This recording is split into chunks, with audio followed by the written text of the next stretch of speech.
with the Guardians of Liberty podcast. I'm feeling a little lonely tonight. The reason I'm feeling a little lonely is because everyone's out in NOLA having an awesome time at the National Convention. Of course, my co-host, Zach Taylor, he's down there right now. He's a delegate. He's also part of the Roads to Freedom Foundation, and they've been doing some live streams from the convention. So if you want to see some live streamings from there, go to the Roads to Freedom Foundation Facebook page, and they'll have they live streamed the Take Human Action event that happened today. Tom Woods was there, Scott Horton was there, Josh Smith gave a keynote speech. So yeah, go ahead, go over there, check them out. I want to wish Josh Smith all the best of luck. They're going to be having the elections for chair very soon. Not tonight, obviously. But, yeah, I think Josh Smith is going to make a great chair. I really hope he gets his election. Now, I want to make one thing clear right here. If Nick Sarwark wins, I don't mind. No, I'd rather have Josh Smith, of course. That's obviously what I've been talking him up. But if Sarwark wins, I don't think I'm even saying his last name right. But if he wins, then fine, cool. It's not the end of the world. I mean, I'll be disappointed, but it's not the end of the world. Okay, so what I wanted to talk about tonight, and this will be a quick video, what I wanted to talk about was Justice Kennedy stepping down from the Supreme Court. Not really about him stepping down, but there's been a lot of talk. The left lost its mind when Justice Kennedy decided to step down from the Supreme Court. And you can see the obvious reasons for that. I mean, the left generally loses their mind anyway, no matter what. You know, it's like they shuffle a deck, and then they draw a card, and like, oh, let's be mad today about this random thing. You know, it's kind of with the immigration stuff going on the border, where the kids being separated from their families as they're processed through immigration. So this has been going on for years and years and years now. The original law was passed by Bill Clinton, but for whatever reason, now seems to be the time to be all pissed about it. So the left gets angry about random things at random times. You know, at some point in time during the Trump campaign, I'm sure they'll be angry about the drone wars, completely forgetting, of course, that they've been going on since George Bush. But now that Trump's in office, who knows? Maybe they'll finally decide to get angry about that. One can only hope, right? So what about Justice Kennedy stepping down? So it's not just that the left has lost their mind. We all expect that. That's going to happen regardless. But I've seen a lot of conservatives react to this and make a fundamental mistake that I think is worth pointing out. A lot of people how many people have heard this? Donald Trump should nominate a woman or a black person or a gay person, completely take the wind out of the left's sails. You know, undercut their criticism right off the bat. I mean, how are they going to go after, you know, somebody who has victim points, someone on the social justice ladder? You know, just anybody but a white man. And I'm just thinking, no, that's not going to work. It's not going to work for one very good reason. The left doesn't actually care about that. All right? I know they pretend they do. I know like they act like it's the most important thing in the world. But think about it for a second. Does the left actually care about that? Is it really about race? Is it really about gender? Is it really about orientation? Or is it about their ideology? Look, we already have a black man on the Supreme Court. All right? Clarence Thomas has been in the Supreme Court for a while now. How does the left treat him? All right? Trump has women in his cabinet. Trump has women advising him. How does the left treat them? You know, think of Betsy DeVos. Does the left treat her well because she's a woman? Ivanka Trump, Melania Trump. How does the left treat these women? All right? Now, you already know the answer to this. They call Clarence Thomas an Uncle Tom.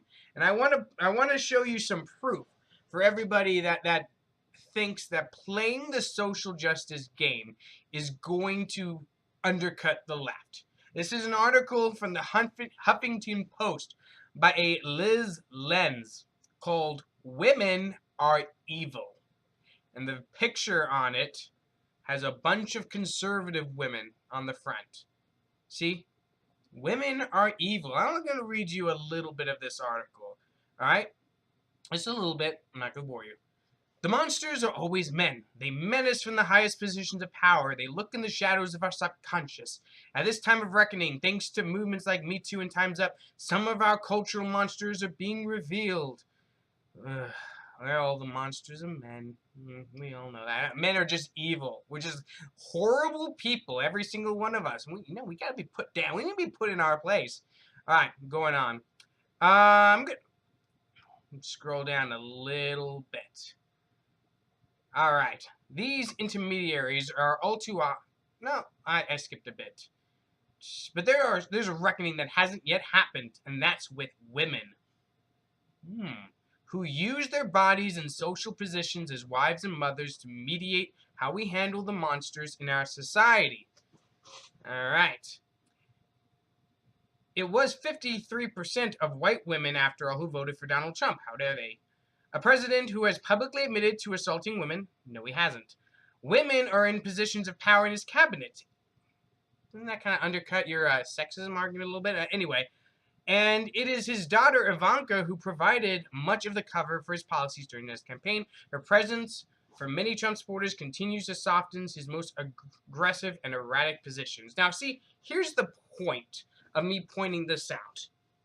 See, the left doesn't give a damn about gender, about race, about orientation, about any of that stuff.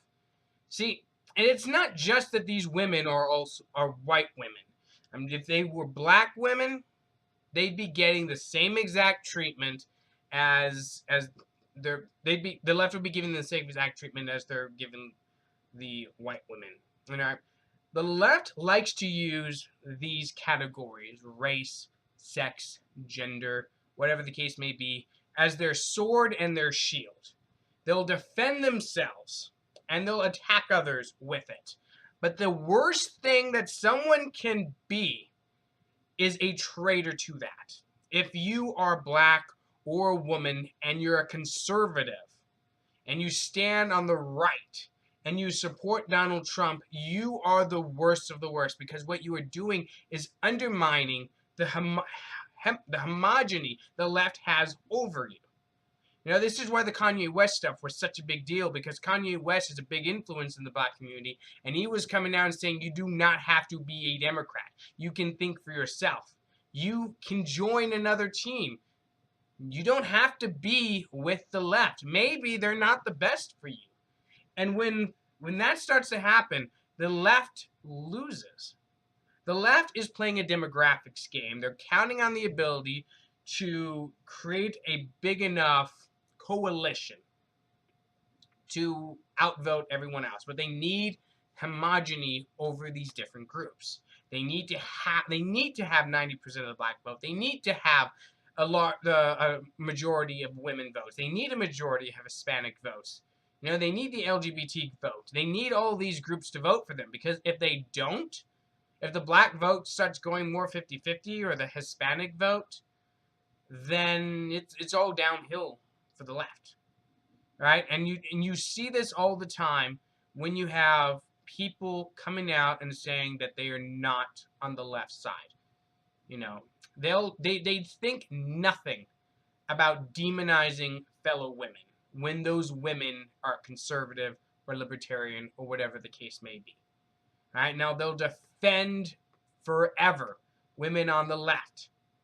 You know, Samantha Bee can call Ivanka Trump a C word on television and get a pass for it. But imagine if a conservative woman had done that, had called, Michelle Obama a feckless C word on the air. Do you think that they would have given her a pass?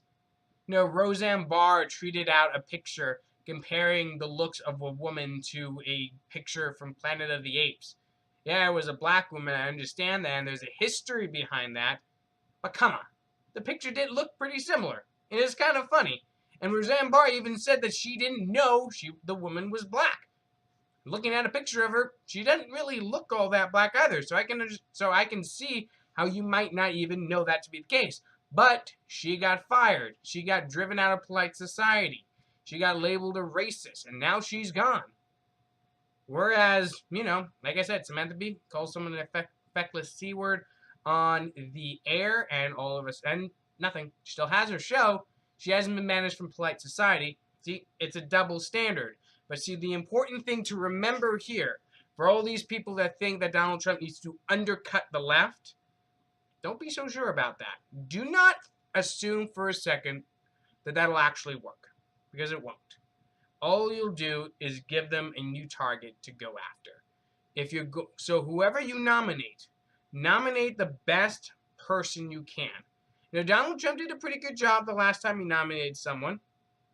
He did a pretty good job. All right, I give him kudos for that.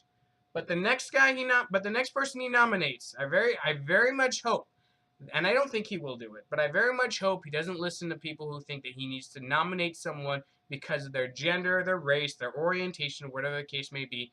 Because if the intended purpose is to undercut the left's arguments, it's not going to work. All right, everybody. Thank you very much for watching. This has been just another short video I posted. Stay tuned for more content. Remember our website, roads2liberty.com. Have a good night, everybody.